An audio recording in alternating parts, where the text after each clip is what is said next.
episode of the JT Sports Podcast. I'm joined by a special guest. We got my guy USCJ, Brother J in the building, host of the USC Lost in the Sauce Podcast, man. Hey, don't be lost in the sauce, man. When it comes to USC football, you need to be up to date. Tap in with USCJ, man. He's talking everything Trojans. Happy to have you on, Brother J. Man, I'm happy to have you here, man. I've seen you from a distance, seen you from afar, man, and you come up in my feeds all the time. I'm a fan of yours as well. So, look, man, the feeling is mutual, my man. Hey, man, I'm happy to finally have you on here, man. I've been waiting so long for this. And, look, I know a lot of you Trojans fans are tired of waiting for this rebuild to finish. When Lincoln Riley first took this USC job, let's be honest, they overachieved 11 wins in year one. But when you contextualize it, you didn't play Washington, you didn't play Oregon, and you played the majority of some of the weaker teams on your schedule. But when you did play a good team in Utah, you lost to them twice, and then, the meltdown against Tulane. And that kind of overinflated expectations a little bit because people forget how bad of a state USC was from what happened with Clay Helton. I mean, the dude under-recruited so badly where you finished with like the 7th-rated recruiting class. So Lincoln Riley and Caleb Williams kind of inflated the stock of USC football. This was always going to be like a 3-4 year rebuild. Well, now Lincoln Riley has assembled one of the best defensive staffs in America. You have one of the best defensive coordinators in the country. You've bulked up the line of scrimmage on both sides of the ball. I really feel like USC is not that far away from being in contention for the college football playoffs, especially when you look at all of their losses last year. 5 out of 6 of them came due to one-possession losses, like Michigan, Maryland, which disgusted me. How far do you think USC is from getting into playoff contention? Real quick, JT, to your point, you talked about Maryland, some of those other games. A lot of those games, man, as you stated, man, they were self-inflicted wounds, man. And I really believe, like, if we would have continued to run the ball, USC would have been in a lot better shape because we were essentially controlling multiple games. And it's weird because I've never seen a team like last year that literally will lose in the fourth quarter, pretty much ahead most of the time. However, let me jump back real quick to Lincoln Riley, how you mentioned about the 3 or 4 year build. I think, and I always kind of say this on my channel, I said Lincoln Riley went into a gunfight, not with a knife, but he went into a gunfight with a straw, literally.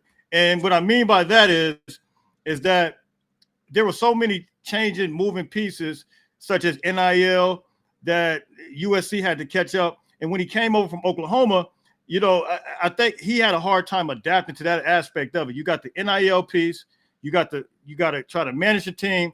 And so he was trying to, I believe, essentially doing it all by himself, and not really having a general manager in place per se like we do now.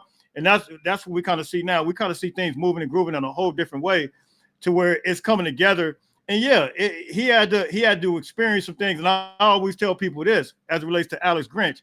If we would have never kept Alex Grinch if we would have never kept him a year longer, the time that we had him, we would have never probably had the Deanton Lynn right now. We probably would have never had Eric Henderson right now. We probably would have never had Doug Belt and all these other coaches. So I believe timing is everything. And yes, you're right. It's more like a 3 to 4 year build. This may be the year you actually start seeing some things really developing and manifesting because we kind of stacking a couple classes. No, we didn't finish in the top 5, but we did finish within the top 15 range. So I think you get ready to start seeing some things coupled with our coaching staff. And when you look at USC last year, you're not always what your record says you are. That's what Josh Pate loves to say. And from a non-USC fan standpoint, an Oregon or Washington fan, they look at USC, they see 7-6. Oh, you're mid, you're not going nowhere. But when I look at USC as a Miami fan, I see a program that last year, if the ball would have flipped in a different direction, you easily could have been a 9-win team. And you had some good moments, like beating LSU. Yeah, LSU was overrated in the end, but that still was a win that not a lot of people gave y'all a chance. And even then, everybody was gassing up the SEC. Thank God that y'all contributed to exposing how overrated this conference was. I tuned into that bowl Absolutely. game against A&M. I'm like, what the hell is going on here? Next thing you know, right back in it, Yeah. and they win it. So it's like, Yeah. USC was a way better team last year than what their record showed. You know, like losing to Michigan in that fashion. Like, when's the last time you ever seen a team have a 2-minute drill just running the football? I've never seen something cycle. It makes no sense. And then No, none of the games made sense, bro. Like all of the games, Washington game was like that. Maryland game was like that. Minnesota game, it's like nothing about the way this team is finishing made sense. And so I think you can attribute some of that. We'll put some of that blame on Lincoln Riley because I think you got to control the clock. I think the way that we started off games, and I think at times he got a little hungry. I'm not gonna say greedy. I don't like to use the word greedy, but sometimes he likes to take it because that's his mentality as far as, you know, throwing the ball around. But sometimes you got to be disciplined enough to run the ball in order to run the clock down, and then you're able to secure that win. But I think we got gritty at times, man, and we just self-inflicted wounds. A lot of people say, oh, well, we didn't have the interior players. Well, we took them to the fourth quarter. We even took Notre Dame to the fourth quarter. So if we would have just ran the ball, Notre Dame, we put up more points than Penn State against Notre Dame than Penn State did, right? We took Penn State to overtime. So self-inflicted wounds, man, just came back to bite us. And I think a lot of people, national media-wise, they overlooked that. They fail to look at that because they don't want to look at it because it's biased, but I don't want to get into that. So I can't remember if it was Josh. One of those guys said USC is the best 6-win team they ever seen. That's a true statement. You know, one of the best teams in the country, but just couldn't learn how to finish. But I think that's the challenge this year is learning how to finish. And when we think about the future of USC football, I feel like there's so many reasons to be optimistic about the direction this program's heading in Lincoln Riley because he's weaponizing recruiting, Brother Jay. From a national standpoint, you don't think of USC being able to come into the South, get recruits out of Georgia from Georgia's backyard, getting a guy like a Kiffin Fountain. And hell, like some of the decommits you had last year, they flipped. One flipped to Georgia. I forgot where the other one flipped. So then he went to Texas. Justice Terry went to Texas. Yeah, and then year before that, you got that interior offensive lineman, Jason Zandamela. Now, I know he ended up transferring, but the fact that you initially did land him showed that Lincoln Riley, the difference between him and previous USC coaches is that I feel like he's really prioritizing, really making USC not just, you know, being able to be the primary school kids in Cali go to, but also being a national destination because Lincoln Riley also saw Alabama this past recruiting cycle walk into their backyard and walk away with 3 of the top 5 players out of the state. That was absolutely disgusting. He knows that to win in this new age of college football, you're not going to be able to do it the old school way. Let's just recruit the state of Absolutely. Cali. You feel me? You got to have players from Texas, Florida, Cali, because that's what all the national champion contenders have. So I like what USC is doing recruiting-wise. You currently have the number 1 class right now. How do you picture this recruiting cycle playing out for USC in terms of at least being able to maintain a top 5 class? Well, to your point, last year, we got Isaiah Gibson. We've gotten Justice Terry. We had a guy who was on my show. He committed to Miami. His name went blank. Just now, DB he's out of Florida. Anyway, I'll come back to his name in a minute, but he was on my show. But anyway, we got multiple guys able to secure their commitment. And I think, as you alluded to, there's another piece to this recruiting now. Now, if they weren't good recruiters, they would have never been able to get those guys committed. Those guys committed back in April last year. Justice Terry, all those guys. However, there is another aspect that I don't think we were necessarily ready for. And now that kind of moves me forward to what we have going now. We just got the general manager, Chad Bowden from Notre Dame. And now we start to see all kinds of different things change. Our personnel as a whole, administration-wise, is completely just overlap. I mean, just incredible, man. So I think right now USC is on a trajectory right now to not only keep these guys, but finish out probably with the #1 class, man, the way things are going. I'm actually going, I told you I was getting ready to do a live in a little bit, but we're going to talk about some of these guys. We got Oregon commits coming to visit, multiple Oregon commits coming to visit USC this June coming up. And so the momentum right now, it's like second to none. So I think now that we have this current administration in place, from a general manager standpoint, I think these guys are going to stick. It was never really a recruiting problem, but it was more so of a, you have to look, man, we got to put our money where our mouth is, if you will. So I think we're going to be okay. Now, to your other point real quick, you mentioned about maintaining relationships all over the country, recruiting. Absolutely, man. Pete Carroll, man, he had Nelson Aguilar that came from Florida. He had Buck Allen came from Florida. You got Mike Williams, big time receiver. He came from Florida. Dwayne Jarrett, he came from New Jersey. So Brian Cushing came from New Jersey. So we are a national brand, to your point. And yes, we start with California recruits, but we always branch out, get the Cam Fountains, get multiple guys around the country that are from Georgia, because that's who we are. Just like you said, Miami is one of those national brands as well. So you're going to get, I remember they had Ken Dorsey. He was from California way back in the day, as far as being a quarterback. So yeah, I totally agree. And my last thing I want to ask you is, what are some things that USC has done differently that the previous coaches and the previous administrations haven't been able to do, that has contributed to USC now being weaponized with Lincoln Riley? As of late, we just hired on a bunch of coaches, man, such as Chad Savage. He came from Colorado State, but he's a guy that has relationships that are developed through the local guys, the local high schools. And I think that he's really been able to establish relationships. And I think as a result, we're starting to see some guys that haven't been coming the past couple of years get back on the train, man. And we already see it with their visits. Like a lot of guys from those high schools, I don't want to name them, they weren't even giving USC the time of the day, man. But now, as of late, like I said, we just got this big June batch coming up. USC, I think, to your point, USC is able to reestablish relationships with the inner city guys, and they hired on people that are able to relate to these guys, young enough to relate to these guys. Now, you mentioned reestablishing relationships with inner city guys.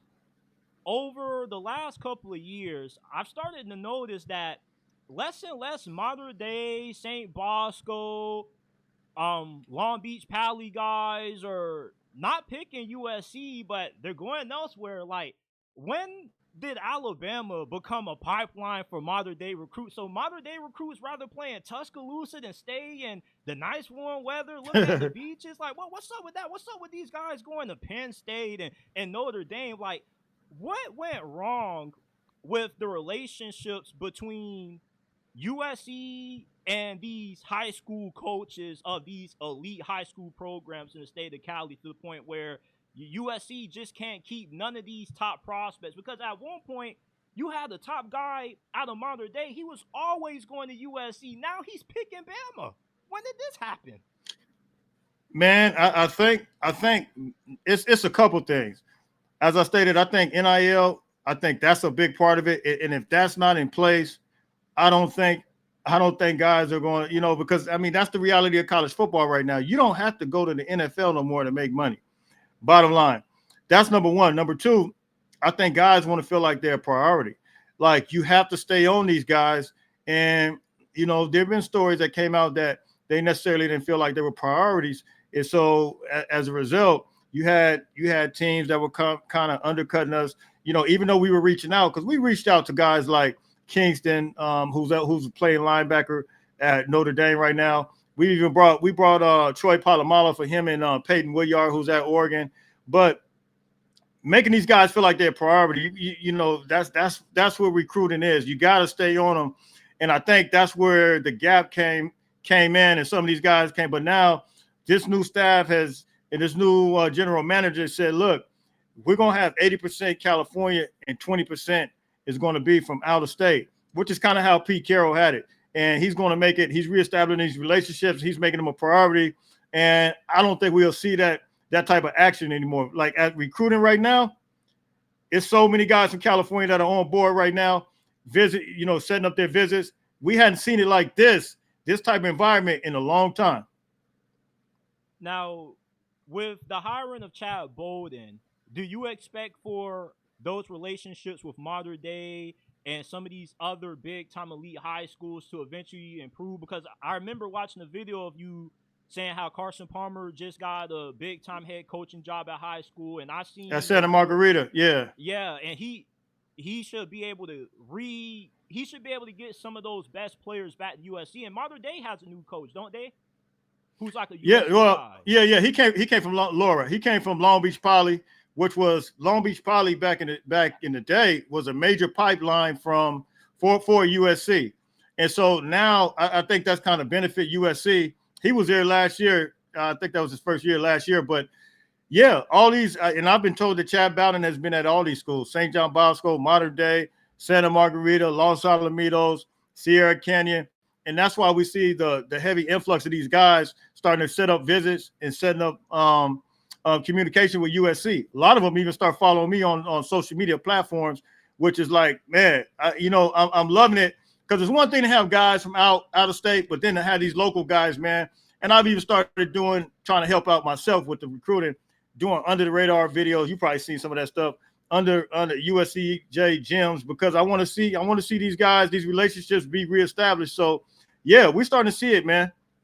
Everybody, make sure that you guys go ahead, subscribe to Brother J, host of the USC Lost in the Sauce podcast. Don't be lost in the sauce when it comes to USC football. It doesn't matter if you're a Trojans fan or Oregon fan. If you play USC, you want to know everything about your comp, man. Don't be lost in the sauce when you play USC. You need to know when USC is going to be good so you can prepare for the butt whooping, man. So you can stop sleeping on these Trojans. Go ahead, subscribe to USCJ, man. Great content. We got a few more things we want to ask you. We know that you got to get up on out of here. Spring camp is just around the corner, if it hasn't started already. And one of the biggest quarterback battles of this offseason is going to be between Longstreet, who was a 5-star recruit from this past recruiting cycle, versus Jordan Maivia for QB1. Now, obviously, we know that Maivia has the clear path to being the starter for next season, but we know that Lincoln Riley, based in what he's done in the past, has had no problems throwing in a true freshman quarterback. So when you look at Longstreet, physically, he's already like starter size. He's like built pretty solidly. He's like 200, 205, dynamic arm, pretty good athlete. And you look at Maivia, all the physical tools are there for him to be one of the better quarterbacks in college football, plus arm, runs pretty well. And I like his aggressiveness even with the turnovers. You saw Lincoln Riley in that bowl game against A&M kind of reel him in a little bit. And when he was able to overcome the turnover bug and he really locked in, you really saw like how good this brother can be when he puts it all together. What are your thoughts on this quarterback battle? Who do you expect to come out of spring camp with the edge? And ultimately, who's your pick to be the starter for 2025? Man, it's a great question, man. And yes, it's well said. It's an absolute battle, but I kind of see it the same way you see it as far as Jaden Maivia. And I feel like Jaden Maivia, if we get the Jaden Maivia we saw in the second half of the Texas A&M game, I don't think it's a better quarterback in the country. He was absolutely slicing the dice in Texas A&M up. However, Notre Dame too. Notre Dame had the best. I tried to look. He threw for 360 yards against Notre Dame. Like Notre Dame was supposed to have the best defense, and they were the number one defense in the country. He came out there and literally lit them up. It wasn't until the last 3 minutes that we saw some issues, which was I could argue that the one play was a passing interference, but I'm not gonna go back on it. And the last play was a 4th down, and he had to throw it. So both of those plays shouldn't have happened. But prior to that, we were going back and forth with Notre Dame, to your point. And what he did, game-winning throw against UCLA with that throw in the corner. If Jaden Maivia could just be the Jaden Maivia we saw, I'm telling you, in the second half, I don't think it's a better quarterback out there. You know, he's 6'5", 220 pounds, actually. And I think, however, Hasan Longstreet, what I saw him do in the Polynesian Bowl, the kid absolutely balled out. So I feel like as long as Jaden Maivia, because he knows the playbook. The Lincoln Riley play system is not. I'm not gonna say it's the easiest one to learn. You have to kind of know that, be familiar with everything, because he does give quarterbacks a little bit of leeway to say, look, if you have to do this, you have to do that, make it happen. So, if anything would hold Hasan Longstreet back, I would say the playbook, and that gives him time with a guy like Jordan Maivia to move and groove. But we got another quarterback named Sam Hewitt. He was a 5-star prospect, came from Utah as well. So I'm not even going to sleep on him either. He started at Washington, didn't he? He was at Washington. I think he went to Sacramento State. Then he went to Utah. So I'm not going to sleep on him. But I feel like it's Jordan Maivia's position right now to lose, and I feel like whatever happens with that, it's going to be on him. He has the opportunity to go out there and move and groove. You know the playbook, and if we get that same version of him, or we got in the second half of Texas A&M, I think he's going to be the starting quarterback. The jury's still out on that, though. Yeah, because it's like when you look at Longstreet, initially he was at Texas A&M, and then when it looked more clearer that Julian Lewis was going to flip, that's when USC started to come on stronger for Longstreet, and you flip him. I don't think you flip him if he, wasn't given, a little bit of some words that, you can come in and have the opportunity to compete, because a lot of these freshmen, even if they don't start, they just want an opportunity to start. You feel me? Absolutely. It's gonna be open competition. And we know Lincoln Riley, man. Lincoln Riley, we got to give him credit. Jalen Hurts, Kyler Murray, Baker Mayfield, Spencer Rattler, Caleb Williams. We know he'll pull you in a minute if you're not conducting business the way it got to be conducted. So yeah, it's Jaden Maivia's position to lose, but I think Hasan Longstreet, like you said, is gonna get a fair opportunity.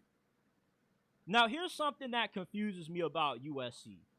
Lane Kiffin and Steve Sarkisian are thriving as head coaches at their current programs right now. We have seen Sark be able to revive Texas, leading them to 2 straight CFP semifinal appearances. And Ole Miss under Lane Kiffin, they're currently having their best stretch of football ever in program history.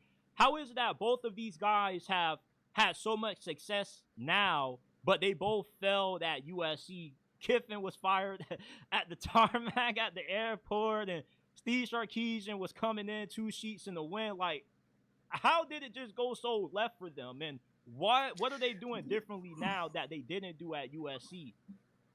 Well, you got to remember, both of those coaches were on USC's national championship staff.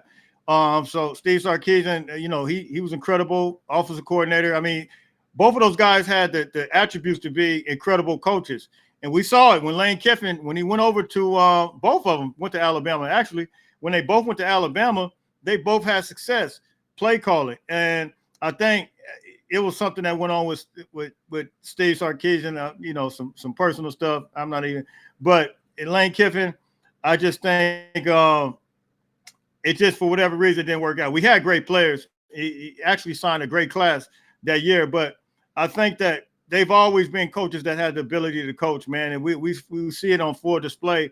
Sometimes it's the time of the season, man. It just wasn't the time to be, what they were supposed to be now, And you look at Steve Sarkisian. Actually, when he first got to Texas, man, it took him 5 years to get to where he's at. He didn't just get that overnight. You know what I mean? Like, once the NIL, all that stuff kicked in, you start seeing Texas move and groove on that front.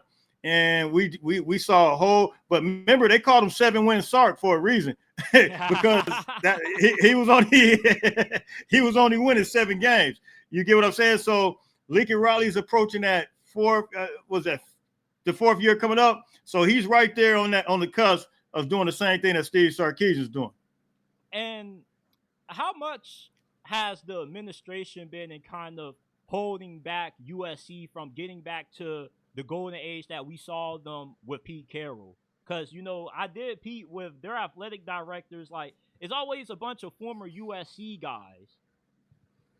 Well, it's totally different now. It's Jen Cohen now. She came from University of Washington. She's doing a phenomenal job. We got a brand new facility getting ready to go up 2026. I mean, it's probably gonna be one of the best facilities ever.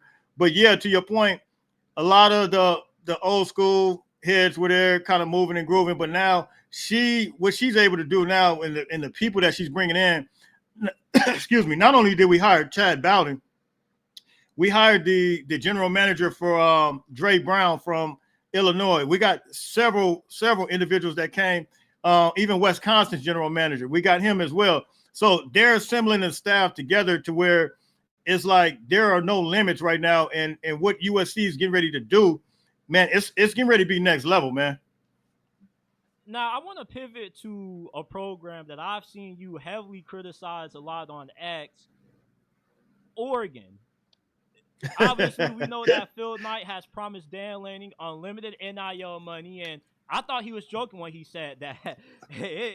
Obviously, it's not, because I feel a huge reason why these spring games getting canceled is because Oregon's buying up everybody. Now, of course, everybody's tampering, but it seems like when you think of tampering, the face of it is Oregon. Then they still like USC's best offensive lineman. I don't blame them. You feel me? You got the money, go buy them. But it's just you say that Oregon is trying to buy a national championship. And by doing that, they're not building a culture.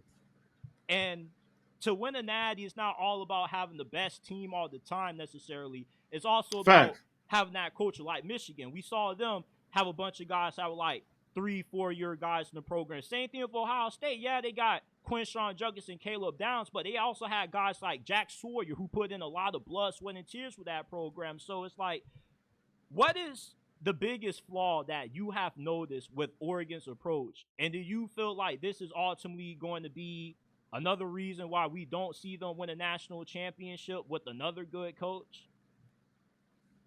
No, that's facts, bro. Like, and I think we really saw it when Ohio State played Oregon. It was at Oregon, so you had, and it was only a 1 point game. You got to think about it from that perspective, and the crowd was involved, so it was an advantage Oregon. Now, Oregon had the best talent, some of the best talent in the country. Between those two rosters, I think it was Kirk Herbstreit, one of those guys. They said this is what $20 million or $30 million looks like. Those two rosters going at it. But you really saw the separation when they played in the Rose Bowl, when it was a neutral field, when both of those teams, when it was an advantage Oregon. You really saw, from a coaching standpoint, you saw adjustments made. You saw non-adjustments made from a coach like Dan Lanning and Chip Kelly, whereas you saw a coach, did I say Dan Lanning? Ohio State coach Ryan Day. Ryan Day. You saw them make incredible adjustments, and you just didn't see the adjustments. So I say to myself, like, when you got the roster like that, how do you not? And they lost against, I think it was Wisconsin, who we blew out this year.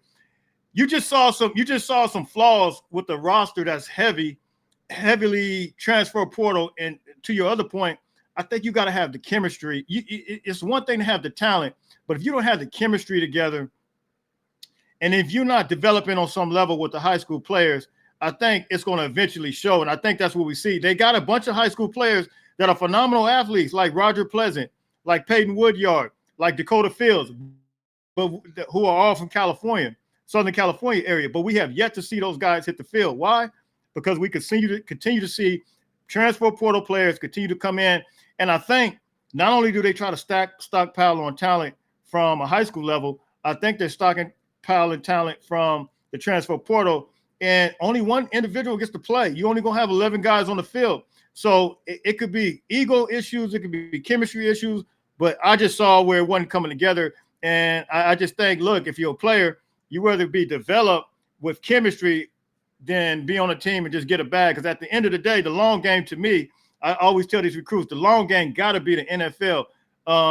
You can get the short game money, but a couple $100,000, but you get the long game, get some meals. So that's kind of where I stood with it.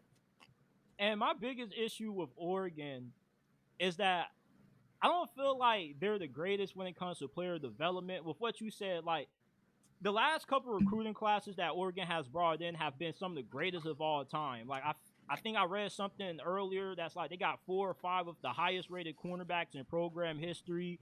Yeah. It just seems like they're looking for guys that can come play now. And if you can't play, we're just going to replace you with more guys that we're going to. Yeah, that's the way I see it. Yep. That's facts. Big facts. Now, the last thing I want to ask you, Brother Jay, before we let you on out of here, once again, you guys make sure to go subscribe to my guy, USCJ, host of the USC Lost in the Sauce podcast. Don't be lost in the sauce when it comes to USC football. Subscribe. Check him out. Also, make sure that you check out the JT Sports podcast, wherever you get your podcast from. Links in the description and pinned comment down below. Now, obviously the recruitment of Julian Lewis was really huge when it came to USC circles. And when he flipped from USC to Colorado, I felt like it was a big time pickup for Coach Prime. What is Colorado getting and Julian Lewis as a player? What is so special about his skill set that made him in so much high demand? And he just recently won high school quarterback of the year as well. And is Deion Sanders getting a quarterback that possibly could elevate Colorado to a national championship level?